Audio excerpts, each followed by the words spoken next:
have more on it a little bit later this morning on The Breakfast Show. By Serb forces. Before their capture, the soldiers were last seen near the border between Kosovo and Macedonia.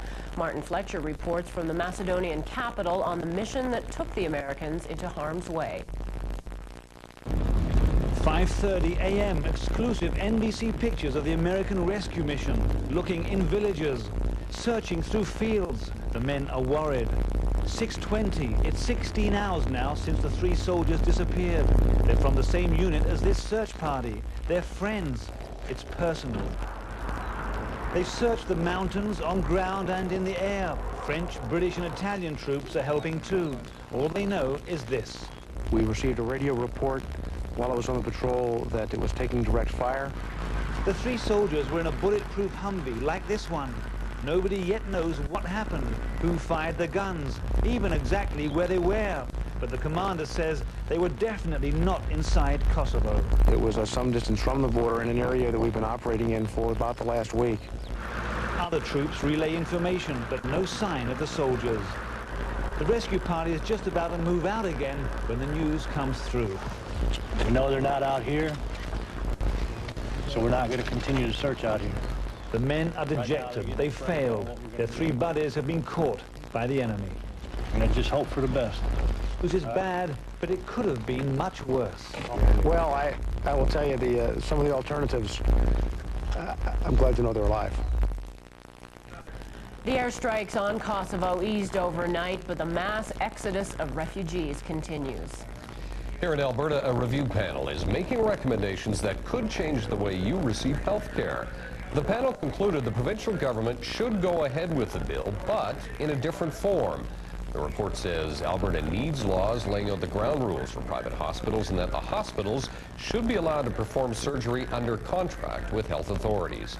Some people believe it's a step closer to a 2-tiered healthcare system. Private for-profit hospitals are a 2-tiered healthcare system, access for the rich, poorer services for the poor and the disadvantaged, and I don't think that's what Canada wants. Before implementing the recommendations, the provincial government will be asking you what you think about private hospitals through a series of town hall meetings. Minimum wage is going up by 25 cents an hour today. The raise from $5.40 an hour to $5.65 will benefit close to 30,000 Albertans. This is the second stage of a 3-step increase in the minimum wage. Last October, the wage went from $5 an hour to $5.40, and next October, minimum wage will move to $5.90.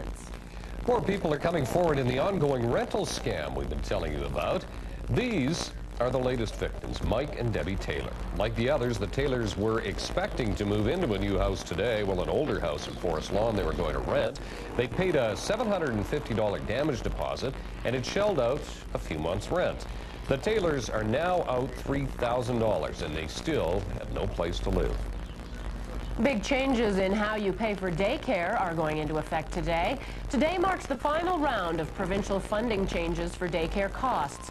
The increase is supposed to ease the burden on low-income families, with middle and upper-income families bearing the brunt of the change. The Alberta Daycare Association says the average middle-income parent will see an increase of $20 to $50 a month. Baby Amber's teenage mother has been sentenced for abandoning her newborn. Baby Amber was found in a garbage bag in an alley in northeast Calgary a year and a half ago by a woman who was just walking by. Apparently, the mother of the baby didn't tell anyone that she was pregnant. She has been sentenced to 60 days in open custody and put on probation for 18 months. Temperature setting in at -8 degrees, 8:05 the time right now as we head out for another check on traffic. And this is Bow Trail heading into the downtown core. No problems to report to you from Bow Trail, although Crowchild Trail up in the background appears to be moving nicely here. We have a report of an accident northbound Crowchild between 17th and approaching Bow Trail, so that would be just to the left of your screen. It is off to the side, but still causing a few slowdowns. Keep that one in mind. Our major traffic backup continues to be in the southeast. A huge building, Fire 146th and Bannister Road. Many fire trucks are on scene. Traffic on McLeod Trail, both direction both directions is backed right up. Folks are slowing down to get a glimpse of the fire. I understand we've got some amazing shooting flames with this fire. So you can see why folks would be wanting to slow down and take a look, but it's causing all kinds of backups on the McLeod Trail. Avoid the area, 146th and Bannister Road. McLeod Trail is slowed right down. Bannister is partially blocked off, so you're not going to have much luck getting through that area right now. We'll keep you updated on how things develop. Avoid the area. Sparks from that fire going into Fish Creek Park, which is right there. My stomach is just in a pit because I love Fish Creek Park, so I hope that that's grass is terribly dry out there. Yes, it is. We need some moisture, Paul. Are we going to get it anytime soon? No. The possibility of... Because apparently we've got some huge, spectacular flames. So Bannister Road partially closed off. 146, don't even think about getting there. And McLeod Trail through this whole area is just a bit of a nightmare right now, all because of this fire here. We'll keep you updated on what's happening. A quick check on the live shot, and we can tell you that our volume at 816 beginning to dissipate a little bit, as usually happens this time of the morning. As we pull out, we can tell you no other stalls, accidents, or delays according to Calgary Police. 8:17, and it is time for weather on the 7s. Take it away, Paul. We're warming.